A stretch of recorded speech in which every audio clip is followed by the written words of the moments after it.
بسم اللہ الرحمن الرحیم۔ السلام علیکم ورحمۃ اللہ وبرکاتہ۔ بسم اللہ الرحمن الرحیم۔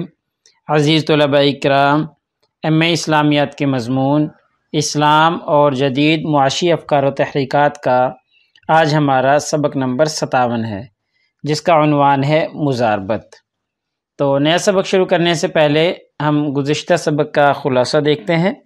پچھلے سبق میں ہم نے شرکت کی اقسام کے حوالے سے گفتگو کی تھی، اور ایسے ہی شرکت کے لیے جو ضروری شرائط ہیں ان کا تذکرہ ہم نے پچھلے سبق میں کیا تھا۔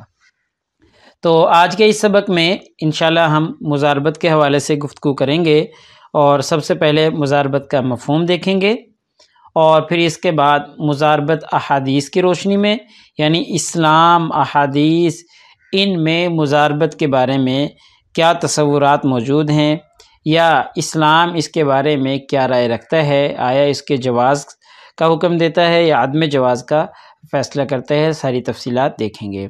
ایسے ہی مزاربت کی اہمیت کے حوالے سے گفتگو کریں گے، اور آخر میں مزاربت کے احکام تفصیلاً بیان کریں گے۔ تو چلیے سب سے پہلے ہم مزاربت کا مفہوم دیکھتے ہیں۔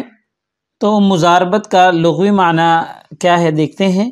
مزاربت کا جو لفظ ہے یہ ضرب سے نکلا ہے، اور ضرب کا جو معنی ہے، جہاں پر اس کے دوسرے معنی آتے ہیں لغت میں، وہاں پر اس کا ایک معنی سفر کرنا بھی آتا ہے۔ اور چونکہ مزاربت جو ہے تجارت کی ایک قسم ہے، اور تجارت میں عموماً آپ کو پتہ ہے سفر کرنے پڑتے ہیں، تو اس لیے اس نسبت سے، سفر کرنے کے نسبت سے اسے مزاربت کہا جاتا ہے۔ یہ اس کا لغوی معنی ہے سفر کرنا۔ چونکہ تجارت میں سفر کیا جاتا ہے تو اس لیے یہ بھی ایک قسم کی تجارت ہے۔ اور اصطلاح میں اگر ہم دیکھیں تو اصطلاح میں اور عام عرف میں جو مزاربت کا لفظ ہے، یہ ایک خاص قسم کی کنڈیشن کے لیے استعمال کیا جاتا ہے، اور وہ کنڈیشن اور وہ حالت یہ ہوتی ہے کہ ایک شخص کے پاس سرمایہ موجود ہوتا ہے، اور دوسرے کے پاس ہنر موجود ہوتا ہے تجارت کرنے کا یا بھی کسی بھی کام کا۔ تو جو سرمایہ کار ہے، جس کے پاس سرمایہ موجود ہے، وہ اپنا سرمایہ، اپنا روپیہ پیسہ اس شخص کو دے دیتا ہے جس کے پاس ہنر ہے، اور اس کے پاس سرمایہ نہیں ہے، تو وہ اس کے سرمایہ کو استعمال کر کے اور اپنے ہنر کو استعمال کر کے منافع کماتا ہے۔ تو اس منافع میں پھر دونوں کا حصہ ہوتا ہے، یعنی جس نے روپیہ پیسہ دیا ہے، سرمایہ دیا، اس کا بھی، اور جس نے اپنا کام کیا ہے، عمل کیا ہے، ہنر استعمال کیا ہے، اس کا بھی۔ تو اس کنڈیشن کو مزاربت کہا جاتا ہے کہ ایک شخص کا سرمایہ ہوتا ہے، دوسرا شخص تجارت کی غرض سے دوڑ دھوپ کرتا ہے، اور اس سرمایہ کو اور اپنی محنت کو کام میں لاتا ہے، اور پھر منافع کماتا ہے۔ تو اس کنڈیشن کو مزاربت کہا جاتا ہے۔ تو آگے چلنے سے پہلے یہاں کچھ اصطلاحات یاد رکھ لیں، چونکہ آگے چل کر ہم وہی استعمال کریں گے۔ مزاربت کے معاملہ میں ایک شخص ہوتا ہے مزارب۔ مزارب اس شخص کو کہا جاتا ہے جس کے پاس فن اور ہنر موجود ہے، اور لیکن اس کے پاس سرمایہ موجود نہیں۔ ایک ہوتا ہے رب المال، یعنی سرمایہ دار جس نے مال دینا ہے، جو مزاربت کے معاملہ میں مال دیتا ہے اس کو رب المال کہتے ہیں۔ اور یہ مال جو دیا جا رہا ہے مزارب کو، اس کو رأس المال کہتے ہیں۔ تو یہ تین اصطلاحات ہو گئیں، رب المال، رأس المال اور مزارب۔ مزارب کام کرنے والا شخص، رب المال سرمایہ دینے والا شخص، اور رأس المال جو سرمایہ دیا جا رہا ہے۔ تو یہ اصطلاحات آگے چل کر استعمال ہوں گی۔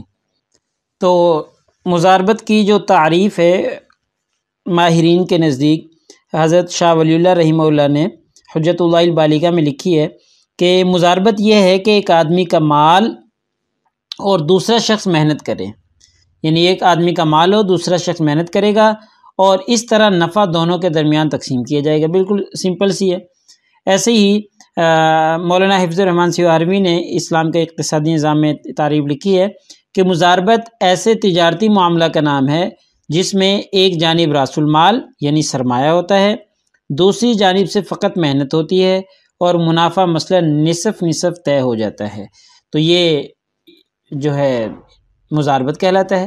تو مزاربت کی سمپل سی تعریف ہے، ایک طرف جو ہے سرمایہ ہوتا ہے ایک شخص کا، دوسرے شخص میں محنت ہوتی ہے، اور جو منافع جنریٹ ہوتا ہے، پروفٹ آتا ہے، وہ دونوں میں کسی بھی تناسب سے جو آپس میں طے ہو جائے تقسیم ہو جاتا ہے۔ تو چلیے اب ہم مزاربت احادیث کی روشنی میں دیکھتے ہیں۔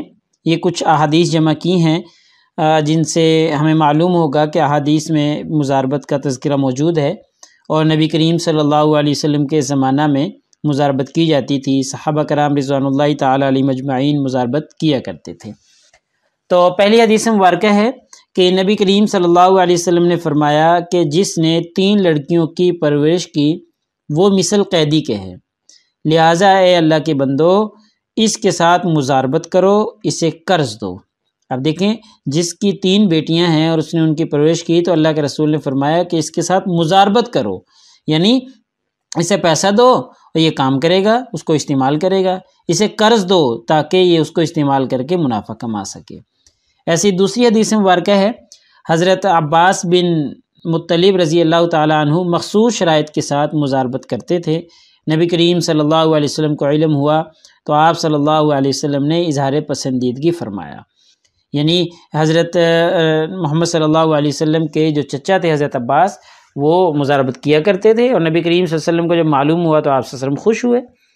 حکیم بن حزام تیسری حدیث ہے، رضی اللہ تعالی عنہ انہی شرائط کے ساتھ مزاربت کرتے تھے، یعنی جن شرائط کے ساتھ حضرت عباس کرتے تھے، حضرت حکیم بن حزام بھی انہی شرائط کے ساتھ کرتے تھے۔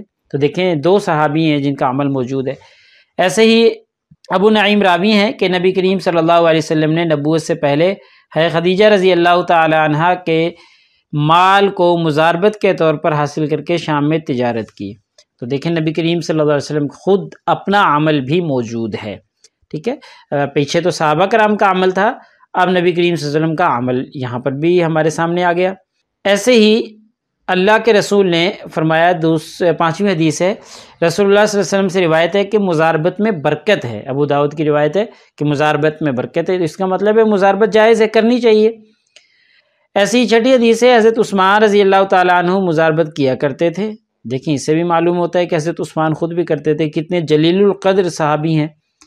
ایسے ہی 7ویں حدیث ہے، حضرت عائشہ رضی اللہ عنہا اپنے پاس لوگوں کا جمع شدہ سرمایہ مزاربت کے طور پر کاروبار کے لیے دیا کرتی تھیں۔ تو دیکھیں حضرت عائشہ رضی اللہ تعالیٰ عنہ کے پاس جو مال جمع ہوتا تھا لوگوں کا، وہ مزاربت کے طور پر لوگوں کو دے دیتی تھی۔ 8ویں حدیث ہے، حضرت عمر رضی اللہ تعالیٰ عنہ نے بھی زید بن خلیدہ کے ساتھ مزاربت کی تھی۔ دیکھیں حضرت عمر رضی اللہ تعالیٰ عنہ جلیل القدر صحابی ہیں، خلفائے راشدین میں سے ہیں، انہوں نے بھی حضرت زید کے ساتھ مزاربت کی تھی۔ ایک اور حدیث ہے کہ حضرت عمر رضی اللہ تعالیٰ عنہ نے بیت المال سے بھی مزاربت کے اصول پر کاروبار کے لیے رقم دی۔ تو یہ بھی دیکھیں حضرت عمر کا عمل موجود ہے۔ تو ان تمام احادیث مبارکہ سے ہمیں یہ سمجھ میں آتا ہے کہ نبی کریم صلی اللہ علیہ وسلم نے خود بھی مزاربت کی، آپ کے صحابہ نے بھی مزاربت کی، اور گویا کہ اسلام میں اس کا حکم موجود ہے، اس کی اجازت ہے، مزاربت کرنی چاہیے، نبی کریم صلی اللہ علیہ وسلم نے اس کا حکم دیا ہے۔ تو چلیے اب ہم مزاربت کی اہمیت پر گفتگو کرتے ہیں۔ مزاربت کی اسلام نے اجازت دی ہے، اور اس کی اہمیت، اس کے فوائد کے مد نظر اس کا حکم اسلام میں دیا گیا ہے۔ چونکہ بہت سے لوگ ایسے ہوتے ہیں جن کے پاس وافر مقدار میں سرمایہ موجود ہوتا ہے، لیکن ان کے پاس کوئی ہنر، تجارت کا طریقہ، کام کرنے کا طریقہ نہیں ہوتا۔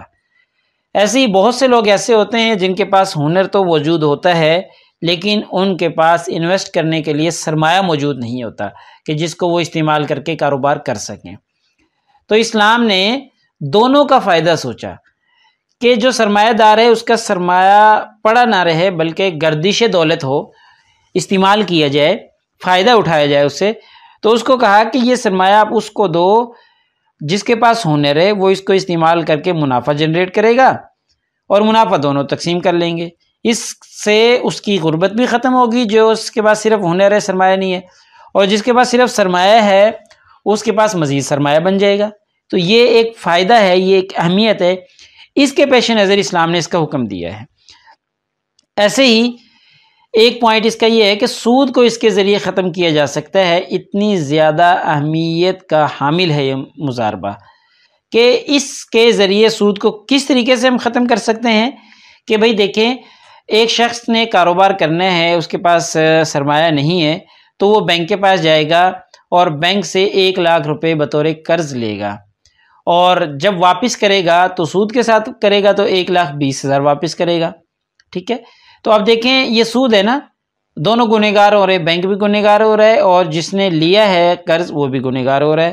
اب یہ شخص 1 لاکھ استعمال کرے گا، اس سے منافع کمائے گا، خود بھی رکھے گا اور 20,000 ایکسٹرا کر کے بینک کو بھی واپس کرے گا۔